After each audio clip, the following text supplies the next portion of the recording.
सहसा सूरदास दौड़ा हुआ आया और चुपचाप ज्वाला के प्रकाश में खड़ा हो गया। ठीक है, कि एकदम से सूरदास को पता चला और सूरदास क्या दौड़ता हुआ आया और अपने घर के आग के पास क्या हो गया, वो खड़ा हो गया और देखने लगा। ठीक है, बजरंगी ने पूछा, ये कैसे लगी सूर्य, चूल्हे में तो आग नहीं छोड़ दी थी। तो बजरंगी वहाँ पे आया और उसने पूछा कि चूल्हे में आग कैसे लग गई, कहीं तूने चूल्हे में क्या कहते हैं घर में आग कैसे लग गई। तो उसने बोला कि कहीं तूने चूल्हे में आग तो नहीं छोड़ दी थी, जैसे खाना बनाते टाइम हम आग छोड़ देते चूल्हे में गाँव में, तो वो कहीं तूने छोड़ तो नहीं दी थी। सूरदास बोलता है, झोपड़े में जान का कोई रास्ता ही नहीं। सूरदास पूछता है, झोपड़े में जाने का कोई रास्ता नहीं है क्या, क्योंकि उसमें क्या था, उसकी जान बसी हुई थी उस झोपड़े में, उसने पूरी पूंजी लगा के बनाई थी। ठीक है, आगे कह रहा बजरंगी कहता, अब तो अंदर बाहर सब एक हो गया है, दीवारें जल रही है। वो मतलब कह रहा है जैसा अंदर है वैसी बाहर है। ठीक है, मतलब बाहर जल रहा है तो अंदर भी जल ही गया होगा ना, अंदर क्या बचा होगा। ठीक है, दीवारें जल रही है।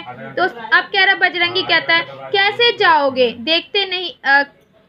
सूरदास कहता है, किसी तरह नहीं जा सकते। सूरदास के बाद पूछता है, किसी तरह भी नहीं जा सकते क्या घर के अंदर। तो बजरंगी बोलता है, कैसे जाओगे, देखते नहीं हो यहाँ तक लपटें आ रही है। मतलब आग की जो लपटें होती है जब ज़्यादा तेज में जलने लगती है तो लपटें क्या होती है, बाहर फेंकने लगती है। ठीक है, तो बजरंगी वही कहता है कि कैसे जाएगा, देखता नहीं है कि यहाँ तक लपटें आ रही है। तो जगधर आ जाता है। अब जगधर आने के बाद क्या बोलता है, सूर्य क्या आज चूल्हा ठंडा नहीं किया था। मतलब जगधर आके क्या बोलता है कि तूने खाना बनाने के बाद चूल्हे को पानी से ठंडा नहीं किया था।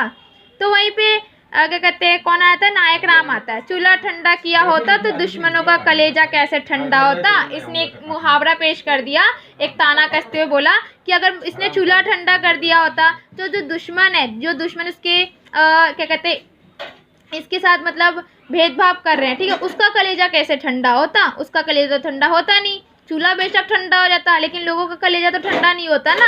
तो उसने भी एक ताना कसते हुए बोला कि चूल्हा ठंडा अगर किया होता तो दुश्मनों का कलेजा कैसे ठंडा होता। फिर वहाँ पे जगधर आके बोलता है, पंडा जी मेरा लड़का काम ना आए, अगर मुझे कुछ भी मालूम हो तो तुम मुझ पर नाहक सुबह करते हो। ठीक है, वहीं पे आके उसको प्यार से बोलता है कि मेरा लड़का काम ना है। मतलब ये बोलने लगता है कि मुझ पर ये मत करना कि मेरे लड़के ने करा है या मैंने करा है, मुझ पर ये मत, ऐसे बोलते हैं ना कि हमने तू नहीं करा होगा पक्का, मुझे शक जा रहा है, तो तुम मुझ पे शक मत करना कि मैंने करा है मेरे लड़के ने करा है। ठीक है, ये जो है ये सब हमने नहीं करा है। ठीक है, कौन बोलता है, ये हमारा नायक कौन बोलता है, हमारा जगधर बोलता है। ठीक है, अब आता है नायक राम। नायक राम आगे कहता है, मैं जानता हूँ जिसने लगाई है, बिगाड़ ना दूंगा तो कहना।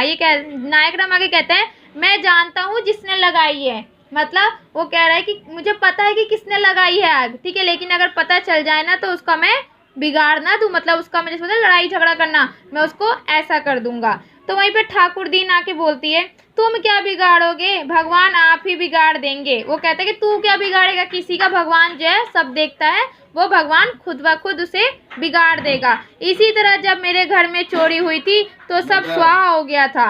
तो ये आके ठाकुर दीन क्या कहते हैं, जब मेरे घर में भी ऐसी चोरी हुई थी ना तो सब चीज़ क्या हो गया था, खत्म सा हो गया था। स्वाहा मतलब खत्म हो जाना। ठीक है, तो वहाँ पे आता है जगधर कहता है, किसके मन में इतनी खुटाई हो भगवान उसका सत्यानाश कर दे। जगधर आगे क्या कहता है कि जिसके मन में इतनी क्या कहते हैं इतनी ईर्ष्या हो, इतना घमंड हो, भगवान उसका सत्यानाश खुद कर दे। लोगों को करने की जरूरत ना पड़े, भगवान उसका सत्यानाश खुद करे। ठीक है, फिर आगे सूरदास बोलता है, अब तो लपट नहीं आती। ठीक है, बजरंगी, हाँ फूस जल गया, अब धरन जल रही है। मतलब सूरदास कह रहा है कि अब तो लपट नहीं आती। लपट का मतलब जैसे आग नया नया जलता है, स्टार्टिंग में जलता है तो लपटें तेज हो जाती है, लेकिन जैसे जैसे सारी लकड़ियां जलने लगती है तो लपटें क्या हो जाती है, कम हो जाती है। तो सूरदास कह रहा है कि अब तो लपटें जो है वो क्या हो गई, कम हो गई है। ठीक है, लपटें तो अब आ नहीं रही है। तो वहीं पे बजरंगी बोल देता है, हाँ क्यों नहीं आएगी लपटें कम, क्योंकि फूस तो सारा जल गया। फूस मतलब होता है गाँव में बांस के लकड़ियों के घर होते हैं। अब क्या धरन, धरन मतलब धरती का वो जल रहा है, धरती पे जो बच गया होगा ना राख वाख वो जल रही है। अब उस पे कहता है, सूरदास कहता है, अब तो अंदर जा सकता हूँ। फिर भी सूरदास को क्या अंदर जाने की पड़ी है, इसका मतलब कुछ ना कुछ उसके घर में कीमती तो होगा ही। ठीक है, अब कह रहे हैं क्या मैं अब अंदर जा सकता हूँ, क्वेश्चन करते हुए। तो नायक राम बोलता है, अंदर तो जा सकते हो पर बाहर नहीं निकल सकते। क्यों, क्योंकि घर तो गर्म है, हर चीज़ गर्म है, अगर तू अंदर जाएगा तो शरीर क्या होगी, जलने लगेगी। ठीक है, अब चलो आराम से सो रहे जो होना था हो गया, पछताने से क्या होगा। वो कहता है कि अंदर तो जा सकते लेकिन बाहर नहीं आ सकते, ठीक है। अब चलो सब आराम से सो जाओ, ठीक है, अब कुछ नहीं हो सकता, पछताने से भी कोई फायदा नहीं है, ठीक है। सूरदास कहता हाँ सो रहूँगा, जल्दी क्या। वो सूरदास कहता हाँ सो जाऊँगा लेकिन जल्दी क्या है सोने, ठीक है। थोड़ी देर में सही सही आग भी बुझ गई। थोड़ी देर में क्या हुआ, आग की लपटें जो थी वो कम हो गई और आग भी बुझ गई। कुशल ये हुई कि और किसी के घर में आग ना लगी। मतलब लोगों के मन में ईर्ष्या सिर्फ किसके लिए थी, सिर्फ सूरदास के लिए थी, बाकियों के लिए ईर्ष्या नहीं थी। मतलब जिसने आग लगाई थी उसके दिल में सिर्फ क्या कहते हैं, सूरदास के लिए ही, बोलते हैं ना कि मतलब ईर्ष्या होना, ठीक है, मतलब जलन होना, सिर्फ किसके लिए थी, जलन सूरदास के लिए थी और किसी के लिए नहीं थी, इसलिए किसी और के घर में आग नहीं लगी।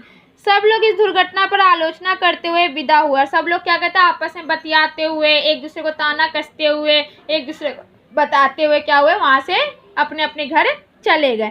सन्नाटा छा गया किंतु सूरदास अब भी वहीं बैठा हुआ था। अब सब चले गए तो क्या हुआ, सन्नाटा छा गया और सूरदास फिर भी अपना दुख मना रहा था। क्यों, क्योंकि उसका पूरा घर में सब चीज़ जल गया था, ठीक है।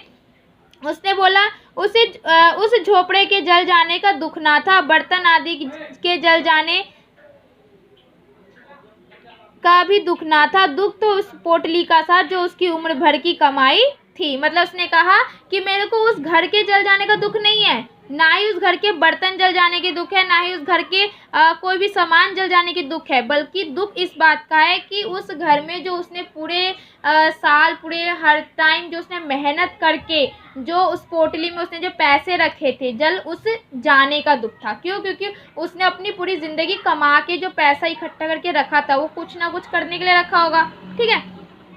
उम्र भर की उसकी क्या थी, वो कमाई थी। जब से वो पैदा था तब से उसने कमा के उस पोटली में उसने उस पैसे को रखा था, जो उसके जीवन की सारी आशाओं का आधार था। मतलब उसी पैसे से वो अपनी जीवन की सारी इच्छाएं थी उसको वो पूरा कर सकता था, ठीक है। जो उसकी सारी यातनाओं और रचनाओं का निष्कर्ष था। मतलब यातना मतलब जो उसकी ख्वाहिशें थी, वो सारी चीज़ों को वो उस पैसों से वो क्या कर सकता था, पूरा कर सकता था, ठीक है। इसीलिए वो इतना रो रहा था, इसलिए उस घर में जाने के लिए वो इतना कह रहा था। जैसे अगर हमारे घर में कोई कीमती चीज़ हो, सपोज मुझे बर्तन नहीं, पैसा कहते बर्तन नहीं चाहिए, खाने पीने कुछ नहीं चाहिए, लेकिन एक चीज़ है ना पैसा, पैसे तो हम कुछ भी कर सकते हैं, तो वही पैसा हमें चाहिए। अगर मेरा घर जलते सबसे पहले क्या करूँगी, पैसा ही तो निकालूंगी ना, तो वो चीज़ है, ठीक है। आगे क्या करें, इस छोटी सी पोटली में उसके पितरों का और उसके नाम लेवा का उद्धर संचित था। मतलब उस पोटली में क्या था, उस पोटली में उसके पितरों का, मतलब उसके जो पिता जो होते हैं ना, जिनका अंतिम संस्कार करा जाता है, या जैसे जो क्या कहते हैं मर जाते हैं तो उसके बाद उनका भोज वगैरह ये सब खिलाया जाता है, ठीक है। उन पितरों का जो दान वगैरह हम करते हैं, ठीक है। और उसके बाद जो उसके साथ जो रहने वाला उसका कोई पुत्र वगैरह है, उन सभी चीज़ों की आशाओं को पूरा करने का वो मेन जो आधार था वो क्या था, पैसा था। आई समझ में। आगे कह रहे हैं यही उसके लोक और परलोक, उसकी उस दीन दुनिया का आशा दीपक थी। मतलब वो जो पोटली थी वो उसकी क्या थी, एक आशा की किरण थी। और वो दिन दुनिया की, मतलब जो आने वाले टाइम में जो उसका साथ दे, वो क्या था, सिर्फ एक पैसा ही था जो उसकी सारी ख्वाहिशों को, सारी ज़रूरतों को पूरा कर सकता था, ठीक है। आगे क्या कह रहा है, उसने सोचा पोटली के साथ साथ रुपए थोड़ी जल गए होंगे, क्योंकि रुपए किस में होते हैं, सिक्के में होते हैं, और वो आपके क्या कहते हैं जले किस में, कागज़ की तो जले होंगे। तो उसने बोला जल गए होंगे, अगर रुपए पिघल भी गए होंगे तो चांदी कहाँ जाएगी, क्योंकि उस टाइम जो सिक्के होते थे किस में होते थे, चांदी के होते थे, ठीक है। तो अगर वो सिक्के अगर पिघल भी गए होंगे तो किस में होंगे, चांदी में तो होंगे, ठीक है। चांदी से वो कुछ ना कुछ बना लेगा। तो उसने आगे क्या कहा, क्या जानता था कि यहाँ आज विपत्ति आने वाली। उसको क्या पता था कि एकदम से उसके घर में आग लग जाएगा, उसको तो पता नहीं था। अगर उसको पता होता तो वो क्या करता, अपनी पोटली को पहले से घर से निकाल लेता। अगर मुझे पता होता कि घर में कुछ होने वाला तो मैं पहले अपनी सारी चीज़ें निकाल लेती। तो वही कह रहा है नहीं तो यही ना सोता। तो उसने कहा अगर मुझे पता होता कि अगर ये विपत्ति आने वाली है तो आज तो मैं अपने घर में ही सो जाता यहीं पर, ठीक है। पहले तो कोई झोपड़ी के पास आता ही नहीं था, और अगर आग लगता भी तो पोटली को पहले ही निकाल लेता। तो इसने बोला ना कि अगर पहले तो कोई झोपड़ी के पास आता ही नहीं था, और आग लगती तो आग लगने से पहले ही क्या करता, पोटली को मैं निकाल लेता। बात तो यही थी, ठीक है। सच तो यह है कि मुझे यहाँ रुपया रखने ही नहीं चाहिए। तो वो अंदर ही अंदर मन में आशाएं बुन रहा था कि अगर मुझे पता होता कि यहाँ पे आग नहीं लगती तो मैं यहाँ पे रुपये रखता ही नहीं। अगर उसे लगता कि यहाँ पे आग लग जाती तो मुझे यहाँ पैसे रखने ही नहीं चाहिए थे, लेकिन उसे पता ही नहीं था ये बात। तो पर रखता कहाँ, फिर वो सोचा पर रखता कहाँ, क्योंकि घर तो उसके पास यही था। ठीक है, मोहल्ले में ऐसे कौन है जिसे रखने को देता उसको, क्योंकि मोहल्ले में तो हम किसी को विश्वास नहीं कर सकते कौन कैसा है। तो कह रहे कि मोहल्ले में कौन है जिसके पास में ये पैसे को रखता। हाय पूरे 500 रुपये थे, कुछ पैसे ऊपर हो गए थे। उसने कहा कि मैंने जो रखे थे वो कितने थे, टोटल 500 रुपये थे, क्या पता 500 से ज़्यादा भी रुपये हो गए होंगे। ठीक है, क्या इसी दिन के लिए पैसे बटोर रहा था, क्या मतलब यही मिट्टी में मिल जाने के लिए वो अपने पैसों को बटोर रहा था। तो उसको कितना दुख हुआ उस बात को।